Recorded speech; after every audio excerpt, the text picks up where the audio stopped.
अस्सलाम वालेकुम स्टूडेंट्स, कैसे हैं आप लोग।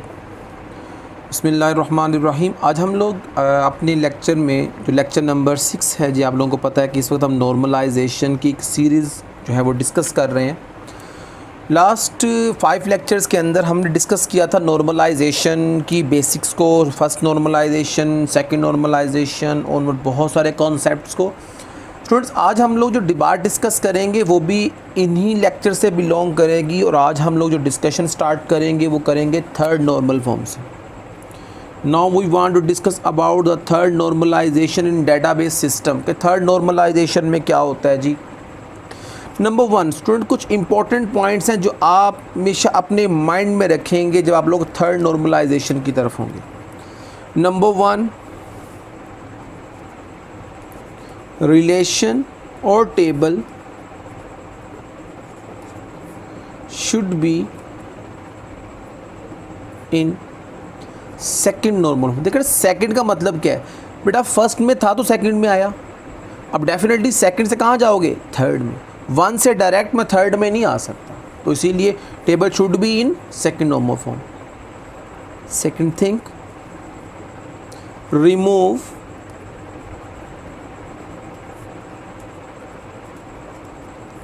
Transitive dependency. आप जो ट्रांजिटिव डिपेंडेंसी है उसे रिमूव करोगे। Number third one sorry, ensure FD functional dependency को इंश्योर्ड करोगे। नंबर फोर्थ वन,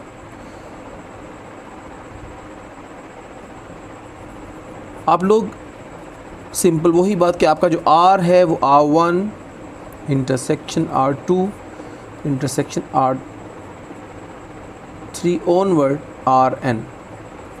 ये आपका यहाँ पे ये जो पॉइंट्स हैं ये बेसिक्स ये कंप्लीट होने चाहिए, तो आपका टेबल किस में होगा, थर्ड नॉर्मल फॉर्म में होगा।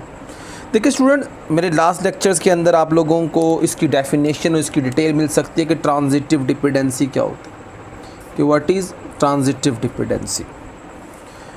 देखिए ट्रांजिटिव डिपेंडेंसी में क्या होता है कि non key attribute will determines the value of non key attribute. Non key attribute है वो जो नॉन की एट्रीब्यूट की वैल्यूज़ को डिटरमाइन कर रहा होगा। अब हम लोग इस बात को सबसे पहले इंश्योर करेंगे, table should be in second normal form. There is no partial dependency, there is no repeating group. इसका मतलब आपका अगर रिपीटिंग ग्रुप नहीं तो टेबल फर्स्ट नॉर्मल फॉर्म में, अगर पार्शियल डिपेंडेंसी नहीं तो टेबल आपका सेकंड नॉर्मल फॉर्म में। नाउ हम रिमूव क्या करेंगे, ट्रांजिटिव डिपेंडेंसी। ट्रांजिटिव डिपेंडेंसी किसे कहते हैं, non key attribute determines the value of non की एट्रीब्यूट्स। देखिए स्टूडेंट, इसको समझने के लिए भी हमारे पास कुछ एग्जांपल्स होंगी, कुछ एग्जांपल होगा तो हम समझेंगे कि थर्ड नॉर्मलाइजेशन कैसे होगी। इसी बात को मैं अब आगे चला रहा हूँ आप लोगों के लिए। देखिए स्टूडेंट, अब मैं यहाँ पे आपके सामने एक सेल्स का एक टेबल ले लेता हूँ। अब इसमें हम लोग रख देते हैं जी कस्टमर आईडी, कस्टमर नेम,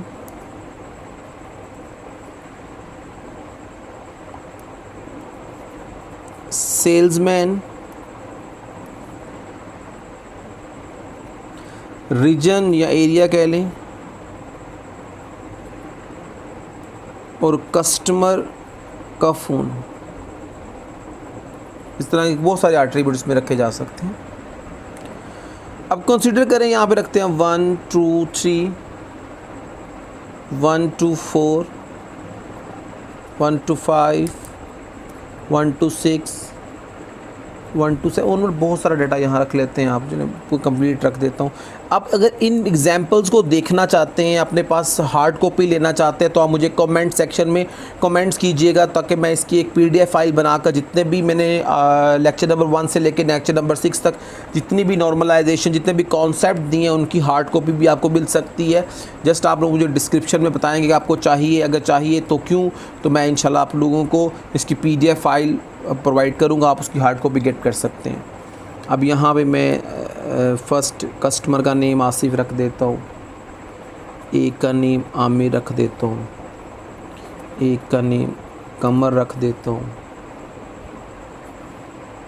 उज़्मा रख देता हूँ, एम.ए. ख़ान रख देता हूँ, शहनाज रख देता हूँ और साइमा रख देता हूँ। ये स्टूडेंट मेरे पास ना कुछ सैम्पल डाटा ऐड किया। अब इसी तरह प्यारे बच्चों यहाँ पे सेल्स पर्सन्स के नेम रख देता हूँ। सेल्समैन कौन है जी? पहले का नाम रख देते हैं फैसल, उमर, खालिद,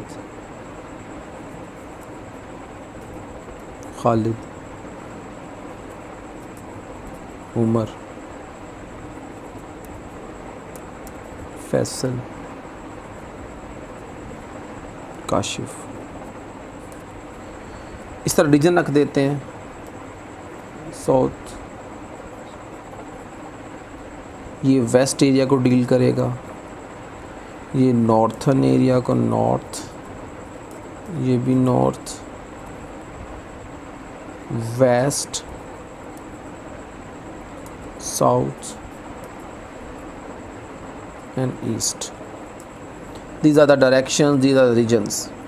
अगर यहाँ पे कस्टमर का आप कोई भी नंबर रख दिए, अप टू U042030310333 049 047 043 091, आपने कस्टमर्स के फ़ोन नंबर्स लिख दिए। This is a salesman's. ये सेल्स का एक मेरे पास कंप्लीट, इस तरह बहुत सारे इसके अंदर एट्रीब्यूट्स होंगे, बट वो discuss the sales table, sales relation. अभी आपके सामने एक टेबल डिफ़ाइन कर दिया है। आप यहाँ पे पहली बात, आप इस बात को अंडरस्टैंड करेंगे, यहाँ पे बात को कंफर्म करेंगे कि आपके पास यहाँ पे जितना भी रैकेट मौजूद है, इस रैकेट में हर वैल्यू क्या है? यूनिक है। मुझे नहीं कह रहा हूँ कि सिंगल वैल्यूड है। इसका मतलब अगर सिंगल वैल्यूड में है तो table should be in first normal form. ये खुद भी जज कर सकते हैं। अब ये बात की एवेल्यूएशन के लिए, इस बात को अंडरस्टैंड करने के लिए आपको किसी भी किस्म की किसी से डायरेक्शन लेने की ज़रूरत नहीं है कि ये फर्स्ट में है या नहीं। आपको देखते पता लग जाएगा कि ये आपका टेबल किस में इस वक्त फ़र्स्ट नॉर्मल फॉर्म में है। और आप इधर गौर करें तो यहाँ पे आपके पास एक सिंगल की नज़र आ रही है, सिंगल प्राइमरी की नज़र आ रही है। इसका मतलब ये आपका सेकंड नॉर्मल फॉर्म में भी है। अब हम इसको यहाँ से किस में मूव करवाना चाहते हैं? थर्ड नॉर्मलाइजेशन में। तो बेटा थर्ड नॉर्मलाइजेशन में हम इसको बड़ा इम्पोर्टेंस ये है कि इम्पोर्टेंट ये है कि आपने किस तरह जज करना है कि ये थर्ड नॉर्मल फॉर्म में जाएगा। अब ये देखें आपके सामने ये टेबल आ गया। ठीक हो गया बच्चों? अब इस टेबल में देखें, आप कंसीडर करें कि आपके पास आपका एक टेबल है R, sale is your table R. अब इसका डिकम्पोजिशन करना है। आप गौर करें, आप लोग कस्टमर आईडी एंटर करते हो तो कस्टमर का नेम निकल आता है, कस्टमर का फ़ोन निकल आता है। अब उसके बाद क्या होगा जी? हमारे पास जो कस्टमर उसका ताल्लुक़ किसके साथ है? सेल पर्सन्स के साथ है। अब गौर करेंगे अगर आप लोग, इसका मतलब ये मेरा इस टेबल का प्राइमरी की है, दिस इज़ द प्राइमरी की। अगर आप गौर करें कि अगर मेरे पास कितने एरियाज़ हैं, south, north, west and east, we have 4। How many salesman? 1 2 3 and 4। इसका मतलब क्या हुआ? The salesman determines the region. ना तो ये की एट्रीब्यूट है ना ये की एट्रीब्यूट है, इन दोनों के दरमियान में क्या है?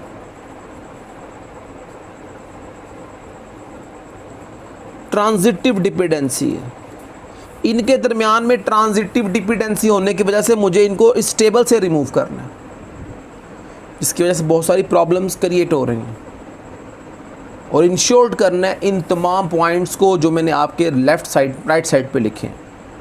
आपको मेरी बात थीम समझ आ चुका होगा कि where we see the transitive dependency means the non key attribute which determines the value of non key attribute we should discuss. हम यहाँ पे इसको डिस्कस करेंगे डिटेल में ताकि बात समझ आ जाए। Now we drive the first relation. हम लोग R1 डिटरमाइन करते हैं या डिराइव करते हैं, इसका नाम रख देते हैं कस्टमर रिलेशन। इसका मतलब मेरे पास यहाँ पे कस्टमर का एक टेबल बनेगा। इस कस्टमर टेबल के अंदर आप लोग अपना सिंपल सी वैल्यू अपने तमाम का तमाम रिकॉर्ड लेंगे। अब यहाँ लिखेंगे customer ID will determines the customer name, customer phone, और उसको जो सेल्समैन जो है वो इंटरेक्शन देगा उसका नेम। इसका मतलब दीज एट्रीब्यूट्स, दीज नॉन की एट्रीब्यूट्स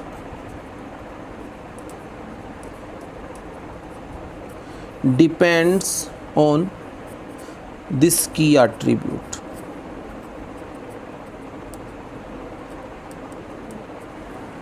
ठीक हो गया स्टूडेंट्स? अब यहाँ पे देखें आप लोग, अब इसका मतलब मेरे पास R1 ये बना, अब मैं यहाँ पे R2 बनाऊँगा। अब R2 का नाम रख देता हूँ मैं यहाँ पे सेल्समैन। चाहे आप इसका नाम कस्टमर रख दें या इसका सेल्स रख दें, ये अप टू यू होगा। आपने यहाँ पे सेल्स, कोशिश करना कि आप इसका सेल्स ही नाम रख दें, क्योंकि हम अपने बेस टेबल के नेम को लिफ्ट नहीं करते। अब सेल्स नेम रख दें, इसका नाम आप सेल्समैन रख दें। अब इस सेल्समैन टेबल के अंदर क्या होगा, हमारे पास 2 एट्रीब्यूट्स होंगे कि जो सेल्समैन का जब मैं नेम एंटर करता हूं तो मेरे पास क्या आ जाता है, रीजन आ जाता है। क्या आ जाता है? तो इसका मतलब non key attribute determines the value of non की। नॉन की को क्या कर रहा है, डिटरमाइंस कर रहा है। तो इसका मतलब क्या होगा कि अब जब मैं इसको R2 में रखूँगा, इसका R2 जनरेट करूँगा, तो ये मेरा क्या हो जाएगा, प्राइमरी की। तो ये इस पर डिपेंडेंट होगा, ये फंक्शनल डिपेंडेंसी में आ गया, ये भी फंक्शनल डिपेंडेंसी में आ गया। अब मैंने बेसिक क्या करना है, ये मैंने बेसिकली आपको R1 और R2 डिफाइन करके बता दिया, ड्राइव करके बता दिया। अब हमने क्या करना है जी, इसको उठा के हमने प्रॉपर, मैंने आपके सामने as a solved normalize third normalization रखनी बनानी है आपके सामने। ये देखें, अब आपको बड़ा ज़बरदस्त किस्म का जो है वो आपको फैसिनेट करेगी वर्किंग अभी की, और आपको समझ आ जाएगा कॉन्सेप्ट सारा इंशाल्लाह। देखिए स्टूडेंट्स, अब आप लोगों ने क्या देखना है, यहाँ पे आप गौर करें। मेरा एक टेबल है R1। R1 में क्या रखा मैंने, कस्टमर ID, कस्टमर का नेम,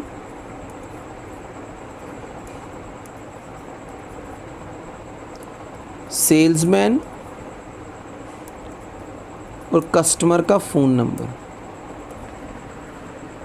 डेफिनेटली यहाँ पर इसका डाटा आ जाएगा, अगर कहते हैं तो डाटा स्किप्ड किया जा सकता है। चलिए डाटा लिख देता हूँ ताकि आप लोग ये ना कहें कि सर ने सही जो है वो डिफ़ाइन नहीं किया या डाटा सैंपल रखे नहीं दिखाया। तो मैं आप लोगों के लिए यहाँ बेटा इसको राइट कर देता हूँ, कोई इश्यू नहीं है। यहाँ पे कस्टमर का नेम आ गया आसिफ, आमिर, कमर, उज़मा, एम खान,